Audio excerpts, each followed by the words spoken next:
Hi everybody, welcome to our computer science orientation.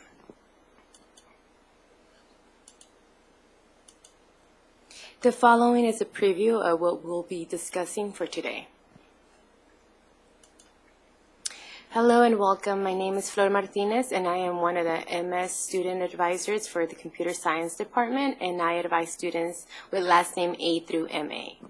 And my name is Art Perez, and I am the other advisor for the MS program, and I oversee students with the last names of MB through Z. You can see our contact information on there, so if you have any questions afterwards or during any point of your time here at USC, definitely feel free to email us or give us a call. The following are important dates that you definitely should make a note of. August 19 is the last day to settle your fees and avoid getting a late fee charge. School starts August 22nd, and September 9th will be the last day to drop a course without a W and receive a 100% refund. Also, the last day to register and add a course is definitely September 9th. September 13 is still the last day to drop a course for if it's a Monday-only class and not receive a W and receive a 100% refund. October 7th being the last day to drop to drop a course and not receive a W. However, you will not be receiving a refund. And November 11th is absolutely the last day to drop a course and receive a W on your transcripts. The following are the CS-DEN programs that can be offered through the Computer Science Department. We have the Master's CS General. We have the Master's CS Data Science, Software Engineering, the Multimedia and Creative Technologies, Computer Security, and Scientist Engineers are the specializations that are being offered online. And we also have the Graduate Certificate in the Software Architectures. The following is the list of the on-campus specializations that, again, are only offered on campus, which are the game development, high-performance computing and simulations, intelligent robotics, and computer networks. And then just to follow up with that, if you guys happen to be near Los Angeles and do want to take some of these classes from the on-campus programs, you're definitely more than welcome to do so if your schedule does allow you to do that. The following is the curriculum for the Master's in Computer Science General program. The requirements are CS 70. And then you need to choose two from the following, either the foundations of artificial intelligence, web technologies, or database systems. And then the remaining 12 additional units are your free electives. However, only one can be from a 400 level course. And then we have the recommended electives in addition to the 12 units, which can be multiple combinations of options exist to complete the remaining units necessary to earn the degree. And those last 4 units, if you are interested in taking a course outside of computer science and want to finish up your 4 units that way, that is okay if you'd like to take one of our approved non-CS courses. And next we'll talk about the data science program. Let's see, all our specializations are 32 units. So for the data science core, you do need to take algorithms. You'll notice algorithms will be common with everybody, because everybody in computer science does have to take algorithms. Next, you'll take database systems. And then your other required course is Foundations of Artificial Intelligence. Now you do have group electives to choose from that are data science related. So some of these courses are offered both on campus and through DEN, and some are only offered on campus. So again, as I mentioned earlier, if your schedule does allow you to come on campus for one of these courses, you're definitely more than welcome to do so. You do need to take one class from each group to complete those requirements, and you'll need to take at least 3 classes from those groups. And then lastly, you will have additional electives. Again, multiple combinations exist to fulfill these last electives. So if you want to take additional CS courses, you can do that, and we have other options in addition to those CS courses.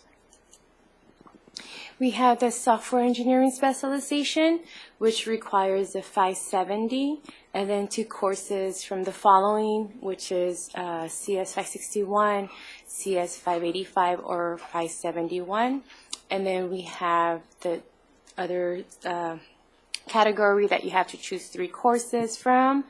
And then we have the one which is of the you have to choose a course from the following electives. We also want to make note that this specialization does require 32 units in total.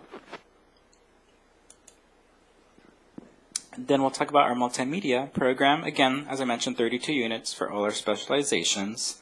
Algorithms, again, you'll notice. Then you'll need to take 2 courses. Again, AI, Web Tech, or Database. Then you will take 4 of the following courses that are listed on there. So you'll see there's quite a few options for you to choose from. And then, again, the remaining units, you have a little bit of freedom there, and multiple combinations exist to fulfill those last units.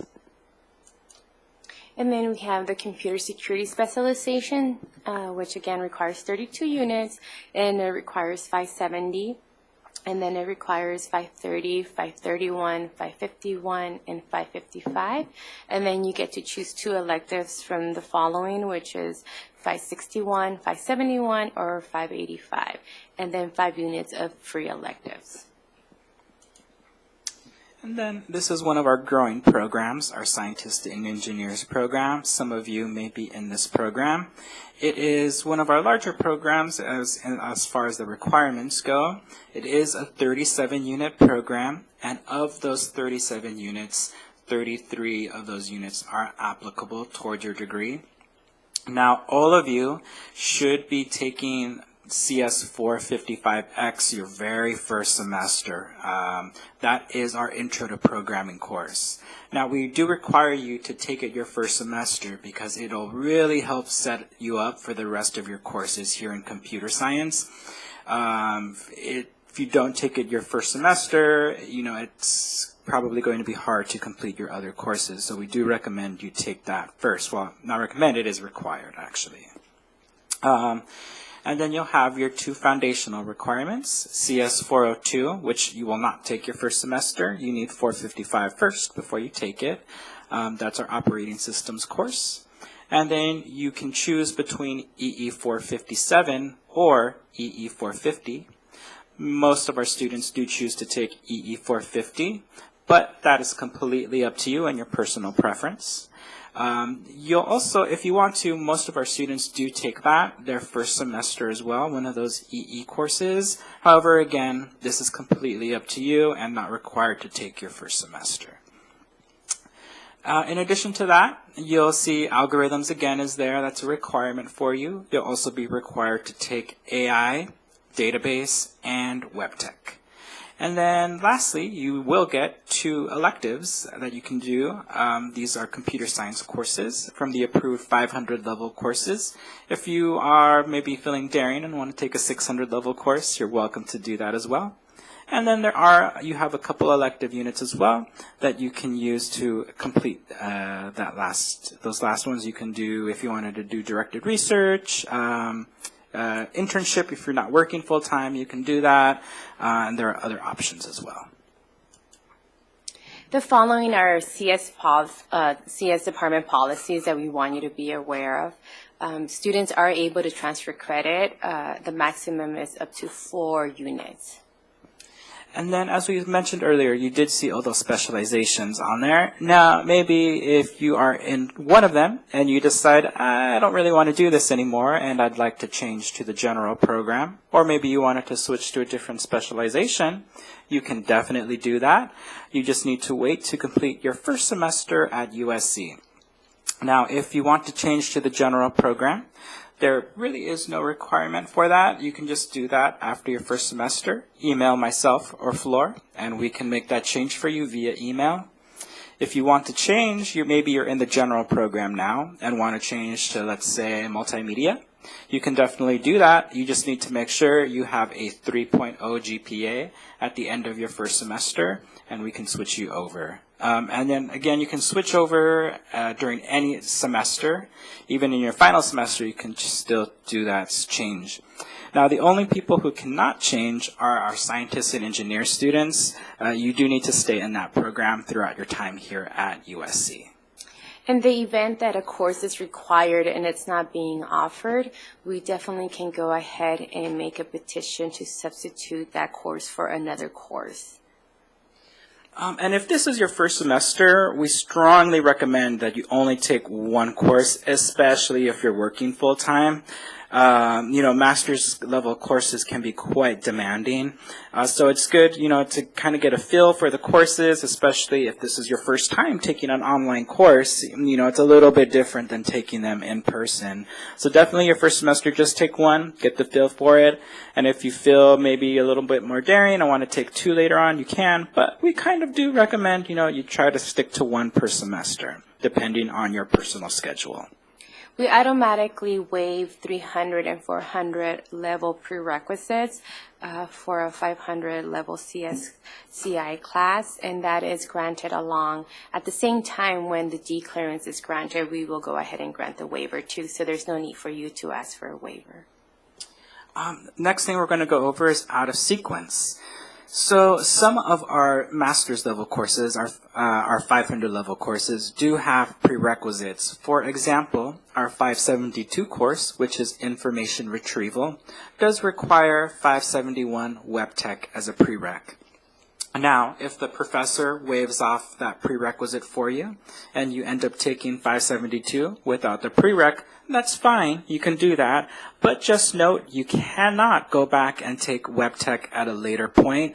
If you do, you will not get credit and it cannot be used towards your degree. So very important that if you do want to take the prereq course, please take that first before you take the advanced course.